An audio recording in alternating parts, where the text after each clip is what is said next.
Welcome to Go Behind the Ballot, a podcast where two Texas moms go on an educational quest to demystify Texas politics. Join me, Nicole Abshire, and my co-host Claire Campos O'Neill as we deep dive into the most burning issues, hear stories from candidates, and offer hope in these challenging political times. Let's saddle up and go behind the ballot.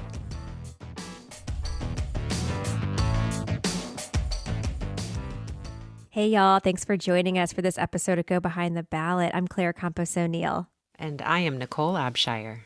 We are so appreciative that you are tuning in for our show. And in this show, we're going to be recapping our Culture War series because we covered a whole lot of ground and we want to give y'all a little taste of what each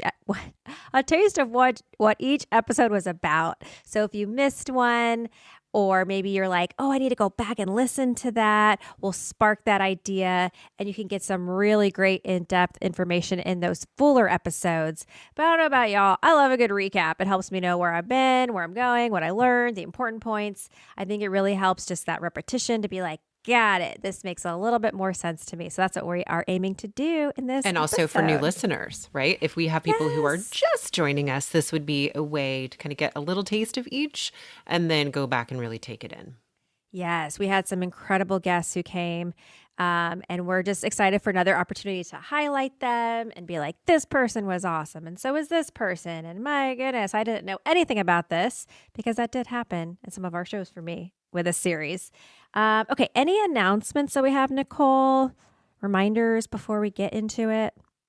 Well, we can do what's, I feel like, kind of becoming our usual round, which is if you like what we're doing, it would be so awesome if you left us a rating and review on whatever podcast platform you listen to. If you are not subscribed to the newsletter, by all means, please do subscribe. You'll get some key takeaways in those each week, and it's a great way to just stay in touch. I think those are the big things that come to mind for me. Yes, and we are going to be launching, we think it's Patreon. We're kind of deciding on the platform, but some sort of member subscription place you can find us where we will have some extra bonus content. So keep an eye out for that. But in the meantime, if you want to support us, we do have a tip jar function. And that really helps us keep the show going. And, podcasting, sadly, it's not like super expensive, but it's not free either. So whatever you throw at us, we put back into the show. And we really appreciate those who have given. Thank you so, so much. Okay, so with that, let's talk about our Culture War series. So to sort of frame this issue, because we always like to kind of be like, what is this, this landscape looking like that we're about to endeavor upon? We had our first conversation with Jamu Green, who is the CEO of a company, I think it's a nonprofit, called We Defend Truth. And I love her organization and her work. She comes from a strong political background because it's all about helping folks understand misinformation and disinformation. And I'm so appreciative we talked to Jamu because when we talk about these culture war issues, I think there's so much disinformation and misinformation at play. And I feel like I have a much sharper eye for it now that she gave us some like tools for our toolbox about how to be more media literate and just bring more of a critical eye to the media we're consuming.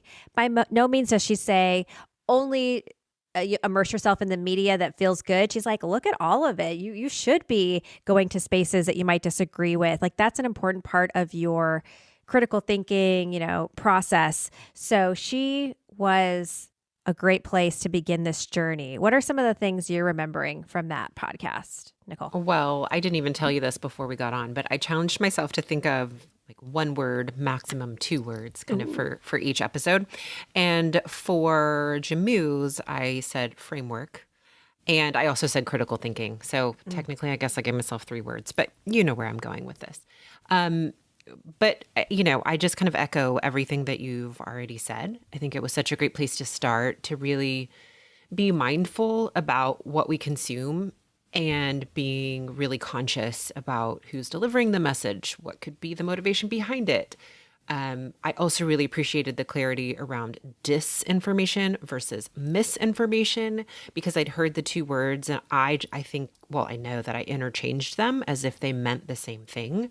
So for anybody who is listening and isn't aware, disinformation is a purposeful, Deceiving. Let's say like deceiving. yeah, way of sharing information. I mean, there's an agenda behind it and it is purposely deceiving someone, whereas misinformation is a mistake.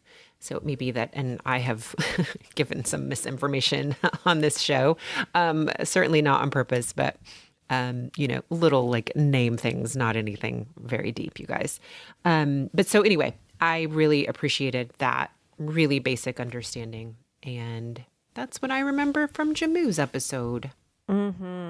Yeah, I'm starting. It's starting to become a pet peeve of mine. I don't know if you feel this way, Nicole. When I'm reading articles and they use the word misinformation, I'm like, actually, that was disinformation. Like they were deliberately trying to skew someone's perception of something, and you can tell that it wasn't like, oopsie, I shared the wrong date. It was like a deliberate rewriting of the facts, and that happens all the time now. Which is why I think a lot of us are hesitant to engage in politics because you feel like you don't have solid ground underneath you a lot of the times. You're like, is this legit? I don't know. It's from a researcher. Like it is so hard to feel like you can trust. So I think that she at least gave me some food for thought on how to navigate this complicated landscape. Yes, I think that's such a good point that politics right now often feels very manipulative. It feels as if integrity has really taken a backseat to just pushing agendas, and that can be really destabilizing. So it is. I mean, I find myself now, if a think tank or some sort of research institute is the source for the information, I'll find myself going to the website of that organization and looking at their board of directors because I just want to understand who it is that is funding, who is behind it. And I have found some surprises along the way. So I do those things now, and I can see who is presenting the information and view it with a little more criticism. Yes. It is a little bit more work, but I think it's worth the effort. And if you're like, oh, I'm too busy, just listen to us and we'll try to help you because we're doing our best to provide accurate information. When we do say something incorrectly, we try to correct it because we are learning. We're going to have mistakes, but what we ultimately seek is that true language around a specific issue.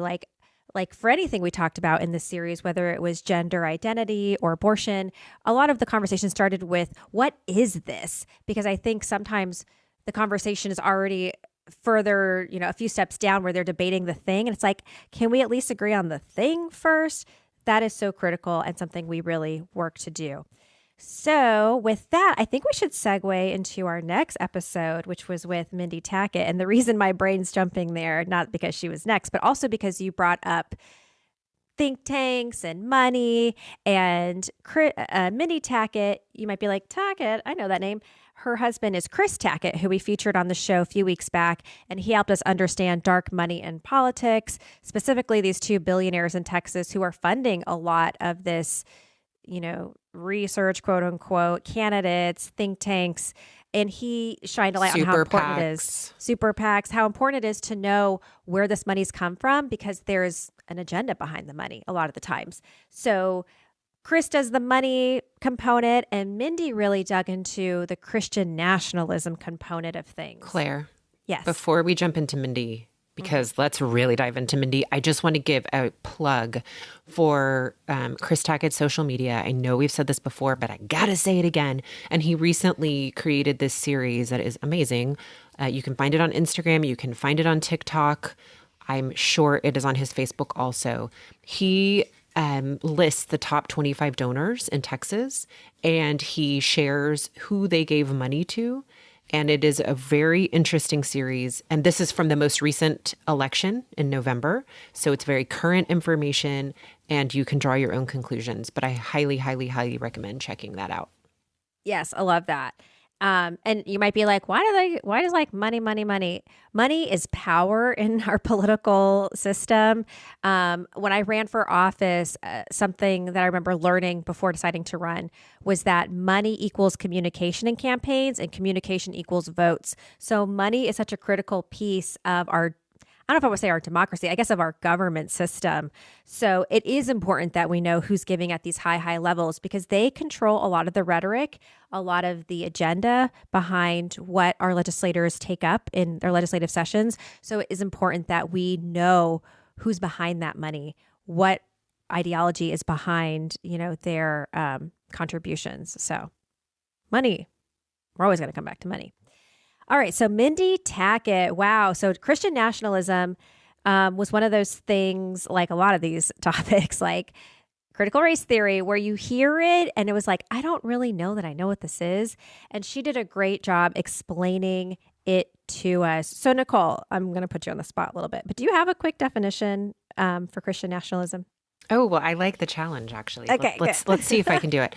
It is an ideology that purports to be based in Christianity.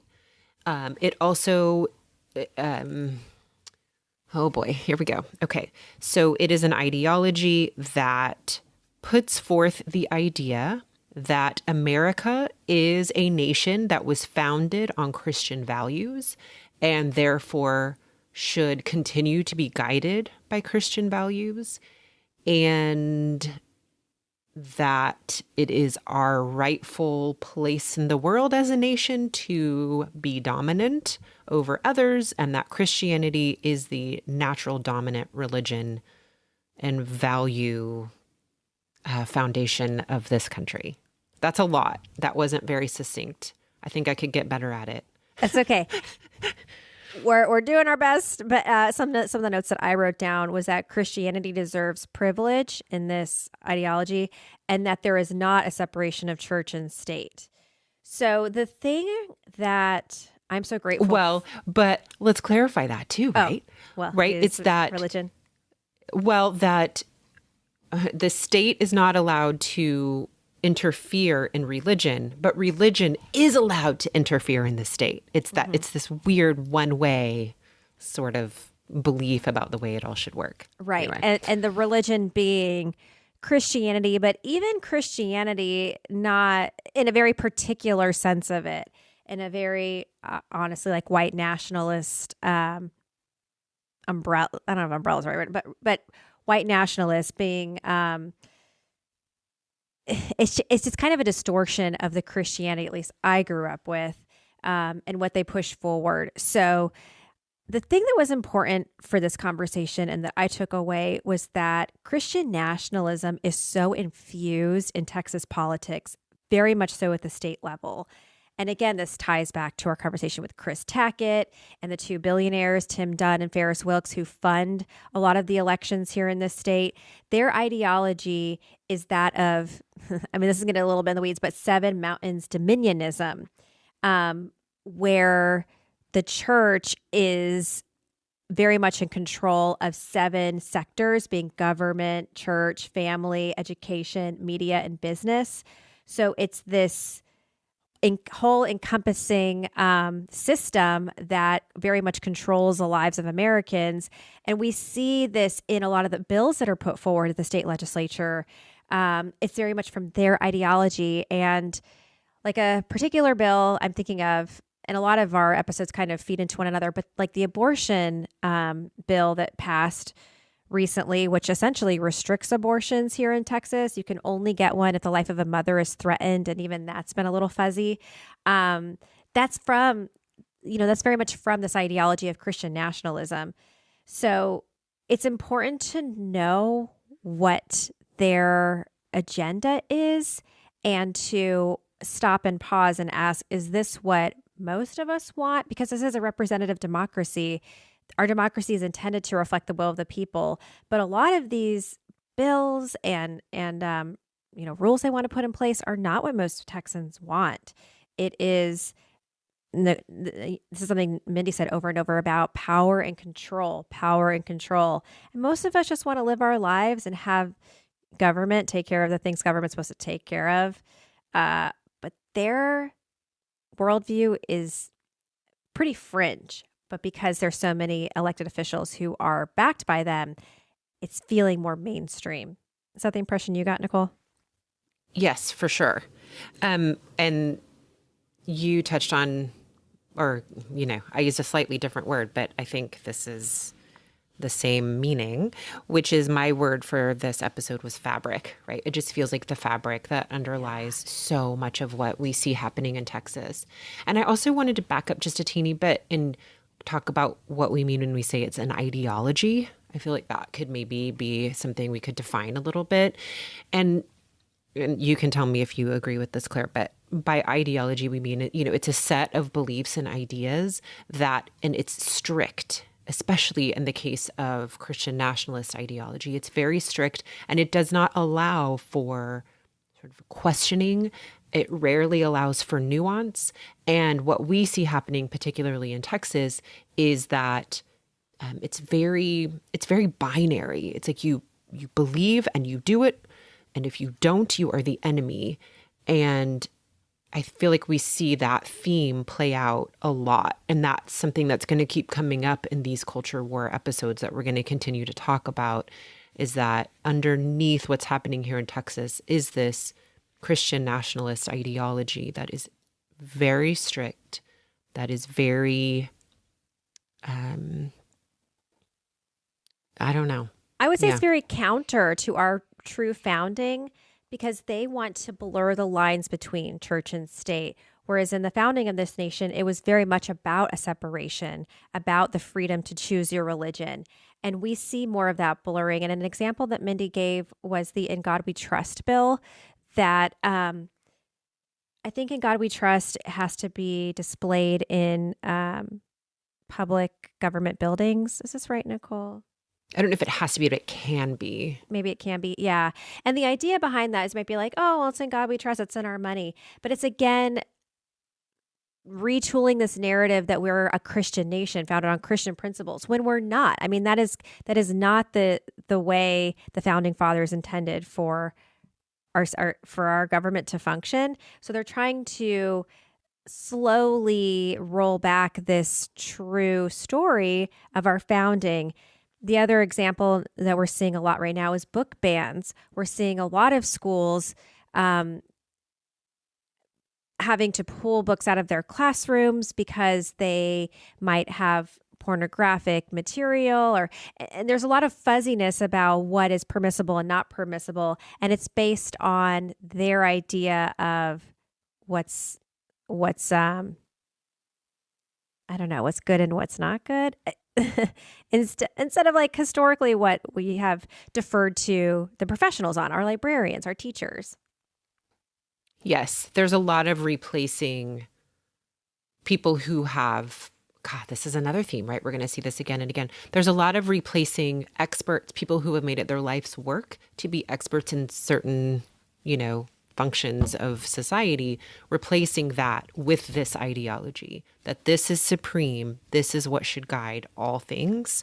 Yes. We see that again and again and again. Yes. Yes, very much a hierarchy in the dominant group. And that's why we take a lot of issue with it, because that is not good for a fair society. Where we can all express ourselves the way we want to. So we could talk so much more about Mindy's episode. Yes. Definitely listen to that one. It was incredible.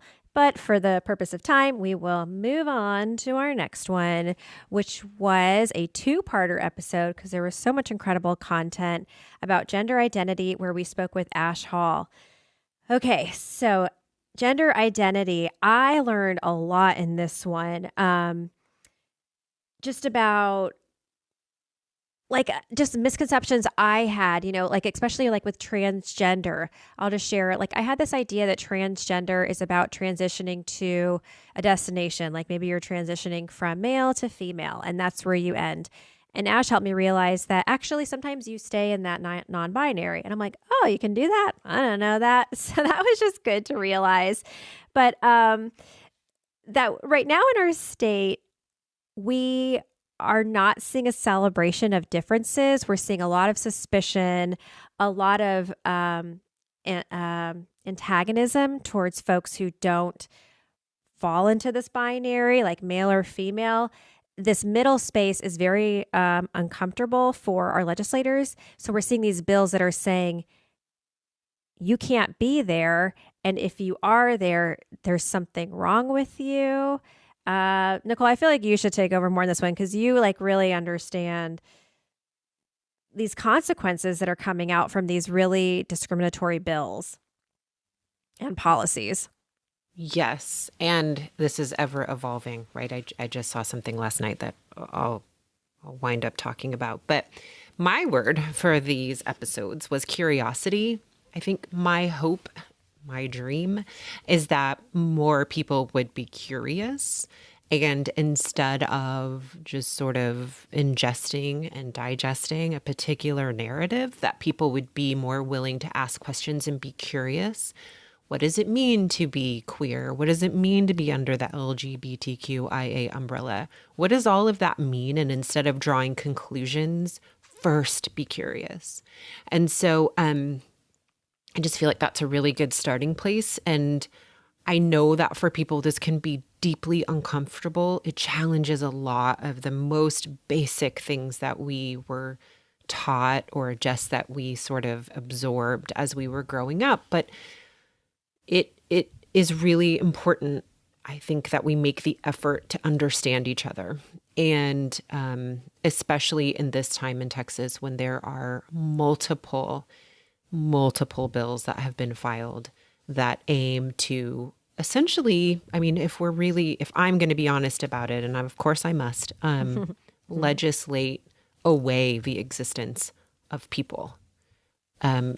There's so much desire, it feels like, in the legislature to not even acknowledge the existence of certain folks. There's a lot of rhetoric that is incredibly damaging to people. And by that, I mean, there's a lot of kind of predatory language that's used to describe people who are queer. There's a lot of language around pedophilia, as if there's this over sexualizing that happens from people who do not understand gender identity. And it immediately becomes about sexualizing. Mm-hmm. And it's really unfortunate because that's not at all.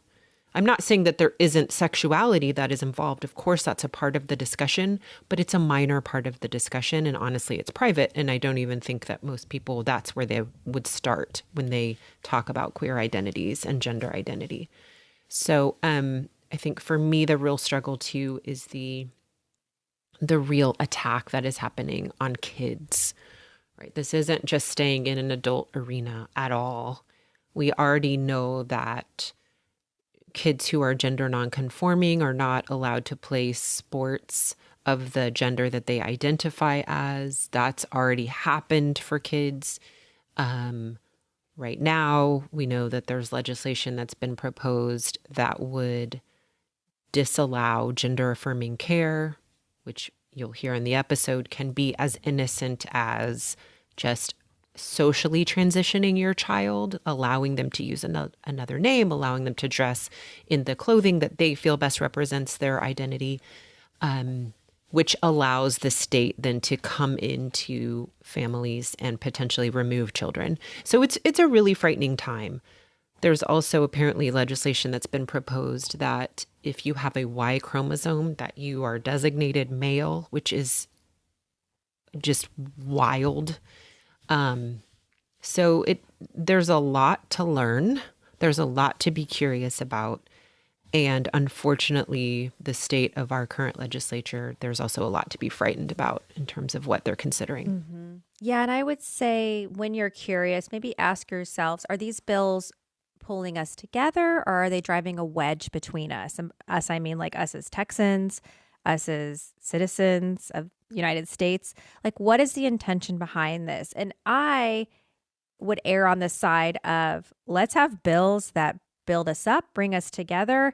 And if they're going to harm other folks and create this in and out group, that's something we should really pause on. And like you're saying, Nicole, be curious about, be like, what is the thinking behind this?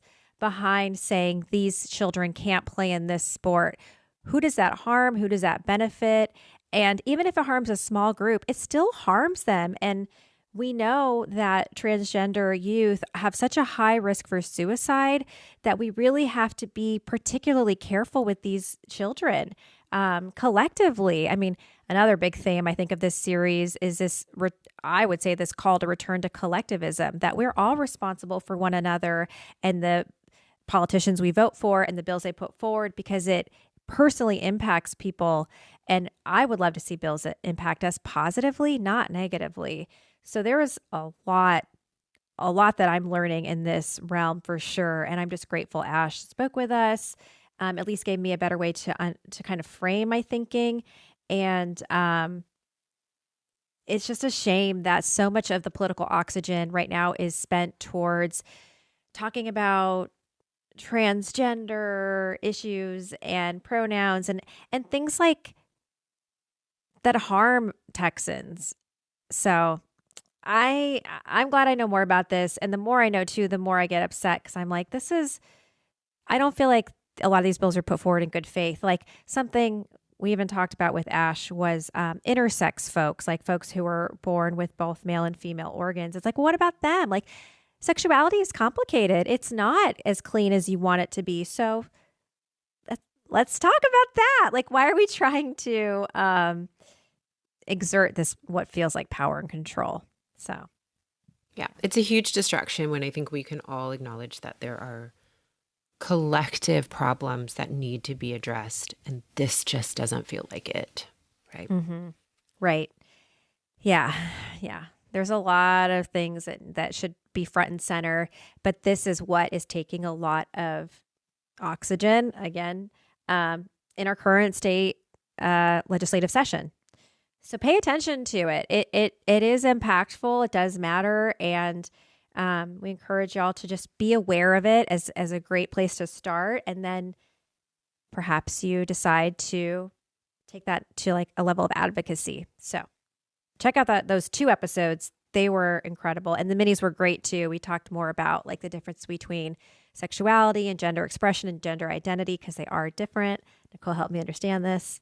So all just good things to know. Okay, let's move on to our conversation with Nicole Golden. She is the CEO of Texas Gun Sense, and we talked about gun control, gun safety measures. This is a very important topic. Obviously, we live in Texas, a state that where gun violence is on the rise, and we have to ask ourselves, why does this happen? Is there a way to prevent this? And there is. It's called common sense gun reform, and yet there's a lot of resistance to it. So we of course wanted to understand why. The thing I really loved about Nicole's story is that she got into activism after. Well, I don't know if I love this. I'm interested in after the Sandy Hook shooting, like that really resonated with her, really touched her heart. And she decided this is where I want to put my time, effort, and energy to help change the way our nation approaches gun ownership.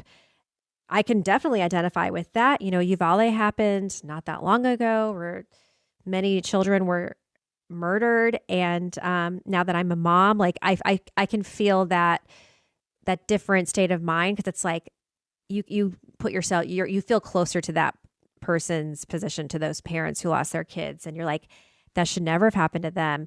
How do I make sure it doesn't happen to anyone else? So she really helped us understand what we're talking about when we say common sense gun reform. What do you think about this one, Nicole? Yes, my word slash words, remember, because I at least gave myself 2, was common ground. I felt like she was really good at emphasizing that there is common ground on this issue, that a majority of Texans support and believe in. And so it would be really wonderful if we could see some of those things happen. Also, I would say that I didn't write this word down, but it just occurred to me. I remembered how they were so adaptive, right? If they felt like they couldn't make any progress within the legislature, then they would find other means, maybe go to local grassroots organizations and work with them, or go to school districts and talk to them about, promoting, what are those called? Like the safety boxes. Just, she was really good at showing how you can adapt even when you can't get sort of like your number one priorities passed. So it was super impressive.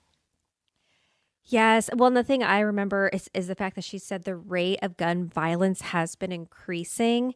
And we have so many more guns here in Texas now than we did, like, say, 10 years ago. And that whenever mass shootings happen, the sale of guns goes up. So there is that correlation, which is understandable. I mean, you can be like, oh my goodness, there's danger out there. What do I have to protect myself? How can I protect myself? I buy a gun. But even that, like, line of thinking, for me was challenged in this episode, that actually more guns don't make us more safe. They actually increase the rate of violence. That's right, Nicole? Yes. Yeah. Um, and a lot of times too, Nicole did a good job of pointing this out. Nicole Abshire, that we hear a lot of the stories we hear about guns are mass shootings. And yes, those happen, but they don't happen as often when we talk about, like, gun violence in general. Typically, we're talking about suicides or like one-on-one Partner violence. violence. Yeah. And that's just Or important. community violence, I think is maybe it's called. But yeah, Yeah. people who are within your community that perpetrate Yes. crimes against one another. Yeah. Right. So it's just so important that if we're going to live in a society that has lots of guns, we need to find a way to be educated about it, to have good policies that still protect those of us who maybe don't have guns. We just need to do a better job caring for one another. And that a big piece of that is having better gun control measures, which she definitely works for, and Texas could use as front of mind. Because I think a lot of the rhetoric I hear, at least right now in the legislative session, especially around like school violence, is we need to harden schools. We need to make it harder for perpetrators to get access to our children. And that's a component, of course. But the other side is, what are we doing to make sure that people who have guns are storing them safely, have proper training, aren't grabbing their gun in these heated moments? Education is such an important component. So let's like have that full holistic conversation. And that's definitely what her organization does. And they have an advocacy day coming up. So if y'all want to do more, that's a great opportunity. We've been sharing that on social media. But Nicole, if you want to talk for a minute, maybe I can pull it up and just say it in the show. Well, sure. I would also want to emphasize that, well, I mean, it's like I don't want to emphasize this, but Texas is a permitless carry state at this point. So you can open carry without having to have a permit, which means that you don't have to have any sort of training to own a firearm. But what I will say is that the Department of Public Safety does offer free training. So you can still choose to be trained in the proper use of your firearm. So, and it is important that you do seek that out, because there are things that you might not know in terms of your responsibility as being a gun owner unless you seek that training. Like we recommend it. We love learning more, so do it. Yeah. Take that next step. Okay, and quickly for the advocacy day, this is going to be Tuesday, February 28th. If you follow Texas Gun Sense on their social media, they have the information, but they are going to go to the Capitol and talk to legislators. So this is a great opportunity. If this is maybe one of those issues that you're like, that really is something that I feel connected to, and I want to be more involved. Great opportunity to take that next step.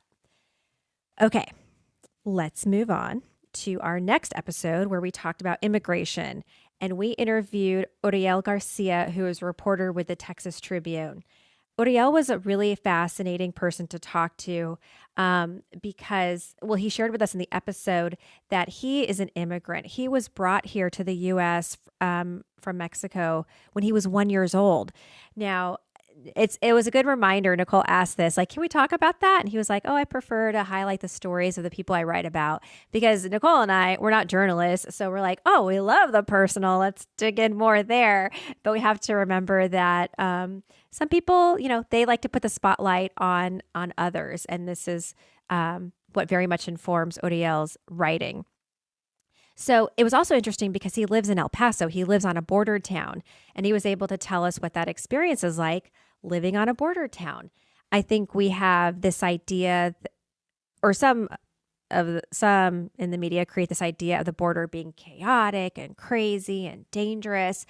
And he said, from my experience, I can still go out to eat. I can still live my life. It's not this chaotic world that's being put forth.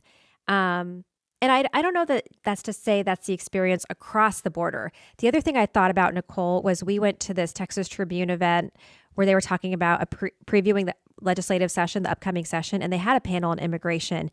And they had folks from like all up and down the border. And the Texas border is huge. And some cities were like, actually, things are fine here. Like in McAllen, they're like, they used to be kind of I don't want to say out of control, but a little more unwieldy. And then now it's not the case. And then like further up, this one woman was like, it's actually really bad here. Like there's a lot of movement back and forth through the border. And then like El Paso, they're like, actually, El Paso's fine. So we have to remember when we talk about the border, we're talking about a huge amount of land and it's not ubiquitous. Like it can be different depending on where maybe more people are passing through. So I found that as another additional supplement that really helped my understanding of immigration. What do you think, Yeah, Nicole? this that has been a super interesting subject for me because for sure, I would say of all the culture war issues that we talked about, this one was the one where I had the most deficit in terms of even understanding the basics. So I really appreciated Uriel coming to speak to us. So my words were complex and neglected. That's what I feel when I think about the border is that it is such a complex issue. And it also feels like one that's been neglected for a really long time. And unfortunately, that neglect has compounded, I think, the problems. It's also allowed the rhetoric around the border to become even more inflammatory. And so that's what adds to the complexity is that there's a lot of voices with a lot of different perspectives.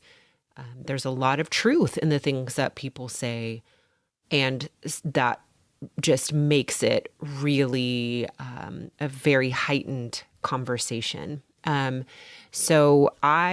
me, this is one where every time I hear somebody speak about the border, I take in a little more information. And I had to re-listen to that episode. And then going to that panel discussion that you mentioned also helped me understand some more things. So this was really an opportunity for me to think about how I learn, which is often through repetition. Mm-hmm.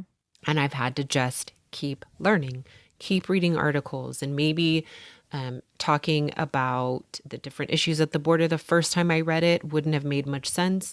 But now when I go to read these things, it starts to click. It starts to make more and more sense. Because there really is a lot to consider, right? There's pathways to citizenship.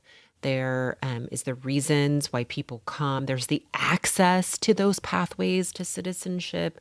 There's the ideas of unskilled labor versus skilled labor and how that affects all of this. There is criminality that we do have to consider because there are also, of course, there are criminal elements that take advantage of the other side of this, which is, people who are genuinely fleeing persecution in their home country. And there are criminal elements that take advantage of that and try to slip through.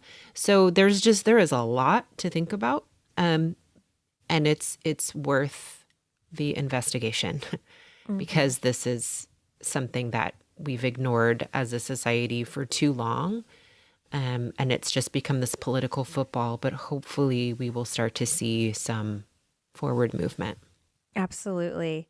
Something that really stuck out to me that Uriel shared in this episode was that immigration laws are arbitrary. And a lot of times we'll hear folks who are naturalized citizens now say, well, why don't the people coming to America do it the right way? And when they say that, they think of the way they became a citizen. They don't realize that these laws change, that they're very fluid, that the path is not a permanent path. Like it is one day it's there, one day it's not. Maybe it changed a little bit. And that's something I really took away was that we might have this preconception of what the path looks like, but this path is not permanent. It is very ephemeral. Wait, what's a good word, Nicole? I mean, I'm going to go back to arbitrary, right? Arbitrary, It is, I mean, yeah, or maybe even like fickle. It's like, there is a lot of that changes over time. And so yes, what existed at one point, as you're pointing out, may not exist today. Mm-hmm. And yeah, he also said that there's always an excuse not to solve the problem. But what we're seeing now is like, this is a problem. It's a problem that there's people who are in desperate situations that are trying to flee their home countries, don't have a way to find a better life. It's a problem that, like Nicole is saying, there's criminality happening. It's a problem that we don't have a cohesive plan. And this needs to happen. There should be more attention on this. And I'm glad that I have better understanding of it so that when these debates and discussions happen, I can say, this is complicated, but to just say not today it's way past due. Like we have to figure out something and pressure our representatives to take this up. Oh, and one more complication, right? Which is that the border, of course, is a federal issue, but obviously it affects us deeply as a state because we have such a long border stretch. And so that is another level of complication. Yeah, our border is 1,254 miles. A lot of border here in Texas. A lot of border. All right, well, we'll leave that there. We encourage y'all to learn more about immigration. Really interesting and ever changing, as we found out. Okay, so I think our last show was with Dr. Tiffany Pewitt. Is that right, Nicole? Oh, no, we have abortion. See, I knew I was going to do this. Thank you. Yes. Oh, man, our abortion episode. Yes. So we talked about abortion with Scott White. And this was one where I just wanted us to like pause, try not to get too emotionally like, we're going to talk about abortion. The word that just feels so loaded. First, I was like, let's just say, what is an abortion? Let's understand what that actually means. And Scott gave a really good framework and definition. And he said, an abortion is when the products of a pregnancy exit the body prematurely. Right, Nicole? Something along those lines. Yeah. And this was important, I think, to start with because when women say have a miscarriage or a stillbirth, some of these things are medically considered abortions. They are not deliberate. So there's a difference between a deliberate abortion and a non-deliberate abortion. And, because we've had so many laws put forth recently around abortion, restricting it, there's women who are like, I'm anti-abortion. And they will look at their medical records and see that their doctor has written like abortion. They're like, I never had an abortion. Well, your miscarriage is medically considered an abortion. So I think that's a good place to start with so that people understand right off the bat the complexity of abortion. Yes. Sorry about that. My delay. My word for this for this episode and issue was confusion. There's a lot of confusion. And of course, it's such an emotionally fraught issue. So that confusion can be very, again, emotional for people. And so it was really interesting to have it broken down in the ways that Scott did, framing it in terms of what an abortion is medically, what we're talking about when we do approach faith and spirituality, what it means when we talk about it politically. Like there's a lot of different ways to consider and look at abortion, and it can also be very confusing. Yes, it is very confusing because there's so many different components. We're talking about the big question of like, what is life? When does life begin? And then from there, how do you work that into your legislation in a way that's fair for all citizens? And the truth is, this is one topic where no one will ever be happy. Like no one, but I mean like all of us in what's decided, because there's groups with such views of what it should and shouldn't be. So I think this is something that we're going to be debating and going back and forth on for as long as we're a country. The thing I'm trying to do in my understanding of abortion is just recognize the complexity of it and extend compassion to people who are in these positions, because it's it's hard. I think any person who gets pregnant and doesn't want to be, you're in a really hard, okay, I'll step back. Being pregnant, hard, and then if you don't want to be, even harder. So how do we support that person that they can make a good decision for themselves? It's just, there's so much at play in this conversation. And the thing I really like about Scott is that he came to this just wanting to learn, wanting to understand all those different facets. His Instagram is let's talk about abortion and TX. And I'm like, right, we have to start with talking about this out loud so we can collectively figure out, okay, what's best for us as a country. It's hard, it's a real tough one, but I just appreciate the knowledge that I gleaned from him and that I'm still learning. Yes. And my hopes for this legislative session are that more clarity is provided, especially for physicians, so that they are able to make the choices to intervene on behalf of patients in the ways that also allows them to practice their medical expertise with integrity. I feel like that we saw that as we did more investigating, that doctors are really, they have their hands tied. There's a lot of confusion around what is when a woman is, when their life is being threatened. And so there's a lot of waiting that's happening. That's very painful, I think, for everyone concerned. So I hope that there is some confusion that is not confusion provided. We've already had the confusion. Pardon me. Clarity that is provided during this legislative session. Yes. And let's take a step back because I had an incorrect assumption, even in the interview that we did with Scott. So the law currently in Texas is that you cannot get an abortion unless the life of the mother is threatened or she risks like intense bodily harm. So if you're raped and you want an abortion, you cannot get that in Texas. If your pregnancy is a result of incest, you cannot get an abortion in Texas, like at any point in your pregnancy. So it's very, very limited who is allowed to have an abortion legally. And how this is playing out is doctors are waiting until the women's lives are so close to death that they feel like, okay, now we can intervene. And they are taking a lot of direction from these ethics panels that hospitals have set up, and for them to decide, okay, I think we can cover our ass enough and make the case that this was threatening the life of the mother so that you can intervene now.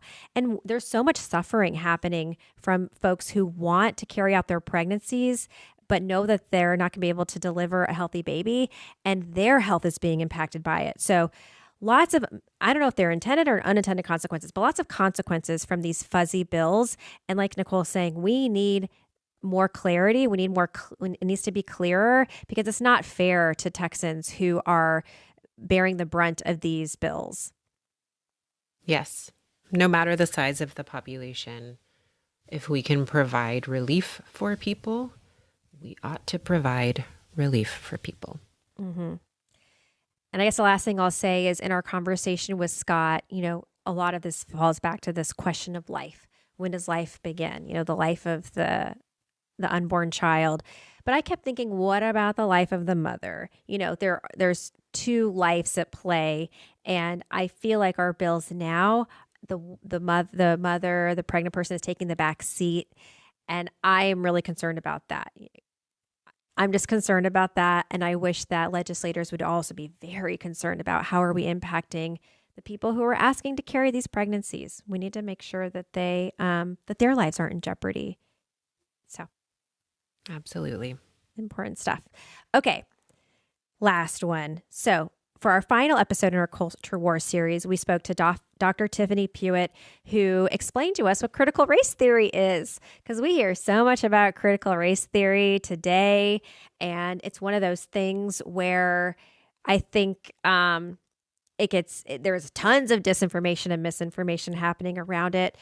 So we were like, let's understand what this is and why there's so much like craziness around it. So she was like the perfect guest. I am so grateful she said yes to this interview because she brings such a well-rounded balance and understanding to this topic.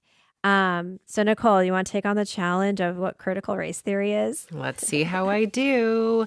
Well, I do want to start by saying that it is an academic study that is most commonly found in graduate school level courses, not even undergrad, but more typically found in graduate level coursework. So I just want to point that out to you. But what it is an inquiry-based study that is about looking at racism having its okay. I'm like, am I okay with saying it that way? I was going to say that in order to sort of properly investigate racism, it is important to also consider the institutional implications of it. That you cannot simply look at racism as an interpersonal, individual kind of acts of discriminating against people who are not white. I'm sorry. I'm talking myself into a corner. But I think like what is really important is to look at racism as being embedded in our institutions. How about that? Yes.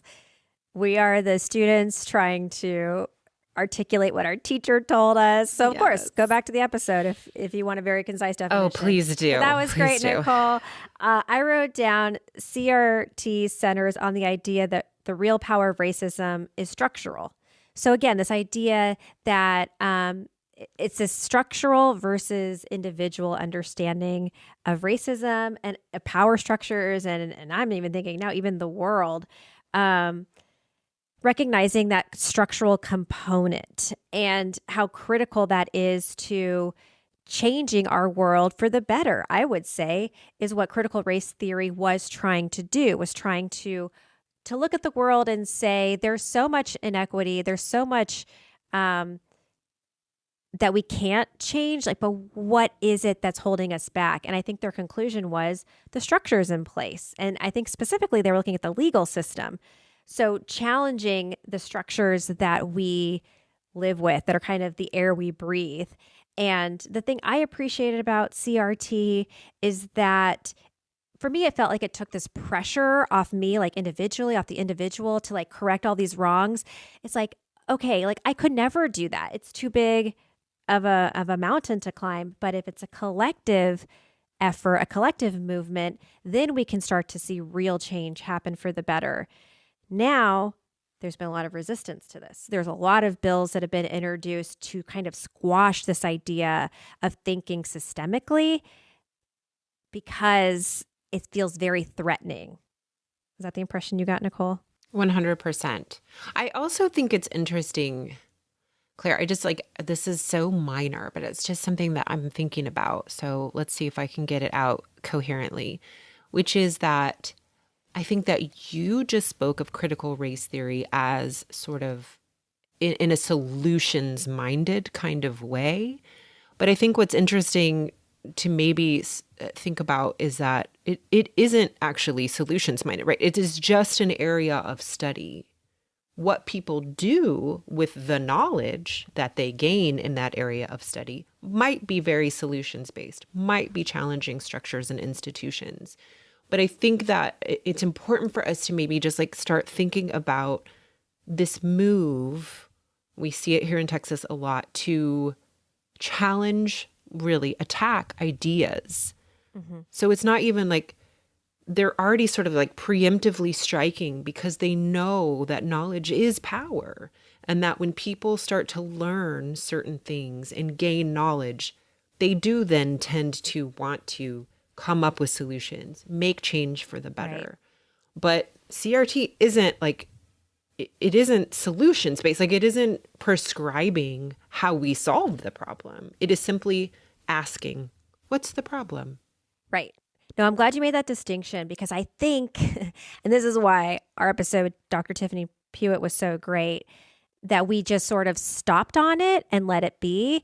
But I think what I'm doing and what we're all kind of doing right now collectively is saying CRT and it's this and it's that and it's that, instead of just letting it be the inquiry that it is.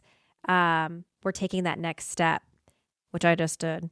I see it as this great model for like, okay, and then like, where do we go from there? Well, the truth So, is that is what makes it threatening, right? I yeah. mean, like, of course you do that. That is why it is being attacked, Mm-hmm. because it is undeniable that when you start to see and understand better how the world operates, and you see how racism is codified into our laws and policies, you can't then not want to see those things change. We can all agree that racism is wrong.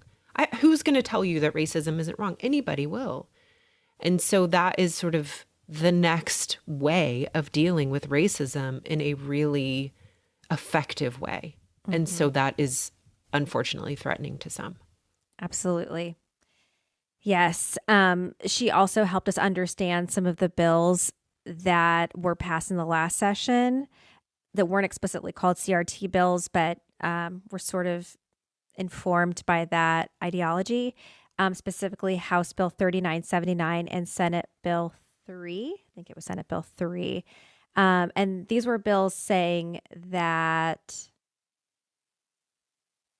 I'm trying to remember what these bills said. They were censorship bills, essentially, but specifically, do you remember Well, specifically? they do talk a lot about what can be taught in classrooms and how they can be taught. So there's a long list, which is interesting because some of the things on that list, I mean, honestly, if you wouldn't expect them to be there. In other words, like, they do like specifically mention things like the Martin Luther King Jr.'s Birmingham letter from when he was in jail. Like, there is a list of documents that you wouldn't think Texas lawmakers would want to see taught. So it is, there's a little bit of confusion. So, but baked into it is this idea that America, there is such a thing as American exceptionalism. There's also like Texas exceptionalism, that if there is any racism that exists, that was not the founding fathers' intent. That is, I don't even know how they think that, you know, that happened. Sort of, it's really interesting that is, it's a deviation from the founding fathers' intention. Um, there is policy built in that you cannot have, well, they mentioned the 1619 project specifically, that it cannot be used in Texas classrooms. So it's pretty wide ranging. And that's, again, we get back to more confusion. That's what's made it difficult for educators to figure out what's okay, what's not okay. Mm-hmm. And SB3 was meant to provide some clarity, but it hasn't. Mm-hmm. There, And again in this series, we see these bills that are unclear. And something that we heard a lot in our series was a chilling effect, that these bills have a chilling effect because no one really knows what they can and can't do. They err on the side of caution. And we end up losing. We end up losing really good dialogue about these complicated issues in the classroom. We end up Women end up losing when it comes to the abortion restrictions, and that their suffering is additional, unnecessary. It just happens over and over, and that was a big thing I took away from the series on a whole, was that these um, vague, fuzzy bills are not good for Texans. That if we're going to be passing bills, they need to have clear instructions for people so that they know what the consequences really are. The other thing that was so great about Dr. Tiffany Pewitt was her strong understanding of religion and how religion informs our policies, our way of seeing the world. She really emphasized the diversity of Texas, and yet in our representative body, we don't see that reflected back on us, and how that's important. It's important that we have people in positions of power who look like us, who are thinking about the broader electorate. So she starts from that place, and I just thought it was so important that she emphasized it, and also sort of tied it back to the beginning of the Culture War series where we're talking about Christian nationalism, how all these things really do inform each other. And the last thing I'll say is I didn't realize this, but one of the folks who created this framework, this critical race theory framework, was Kimberly Crimshaw, and she created the word intersectionality. And I was like, that's the best word ever, because like everything sort of intersects. So, I mean, I learned a lot, but that's one thing I wrote down. Yeah, there was so much in that episode. That was definitely one where I took a few days to just try to let it all soak in. Yeah, if we're kind of wrapping up, I feel like there are some definite themes in this whole series. So I wrote those down, which is, there's again, we see a lack of clarity in so many of these issues, which leads to just this confusion and a chilling effect, right? People then begin to self-censor because so many of the policies that Texas has enacted based on a lot of these culture war issues have real consequences for people. When we're talking about CRT, for instance, there is the threat of losing your job, losing your teacher's certificate, which means that you couldn't be a teacher in the state of Texas. So that's a real threat, right? Mm-hmm. That's your livelihood. That's how you make a living. For many people, it is their passion, right? You don't teach because it's an easy job. You do it because you believe in educating. And so unfortunately, that leads to a lot of self-censorship. And then too, for some people, just a lot of exhaustion and frustration, which obviously we know there's a big loss of teachers, and we have a lot of teacher shortages across the state. So these things have real consequences that Yep. are really negative.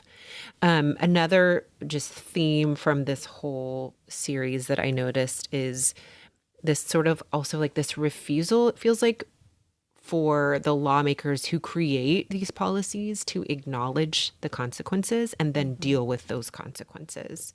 It's clear that there is confusion, and there are many people who are refusing to step forward and provide the guidance that is needed. We see it in education. We see it in abortion in the medical field.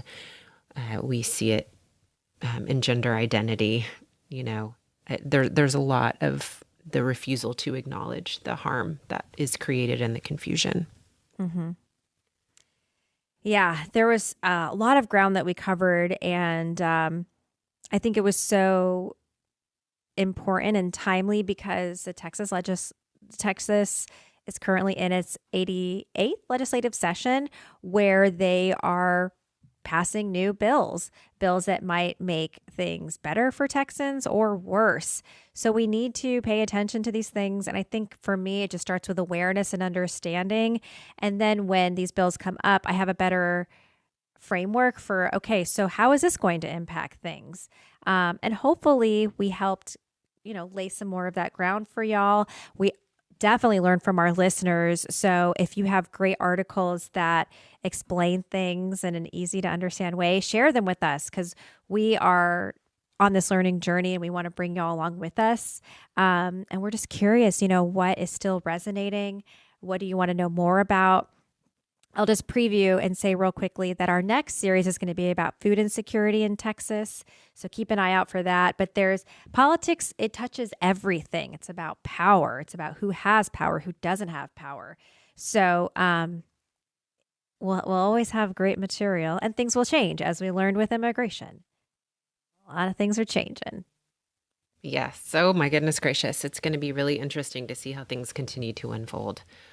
Whew. Yes. We want to have a great state. We want people to have a really great quality of life. So that's our our holy grail and what we're going to push forward for. But I think that's about it. And this was a little bit long, but I hope y'all took away some information. Even if you did listen to our series, go back and listen again. I listened multiple times because our experts are incredible and they're always laying so many gems. But thank you for sticking with us, and we can't wait to talk to y'all next time. Thank you, everybody, for joining me, Nicole Abshire, and my co-host, Claire Campos O'Neill, on Go Behind the Ballot. Hopefully, we've demystified some little portion of Texas politics, and we hope that you'll do more with us. Check out our website at www.gobehindtheballot.com, where you'll find links to all of our social media, and you will find our community. Let's join together and do more. We hope you'll let us know what is working, and we hope you'll join us next week. Thanks, everybody, and have a good one.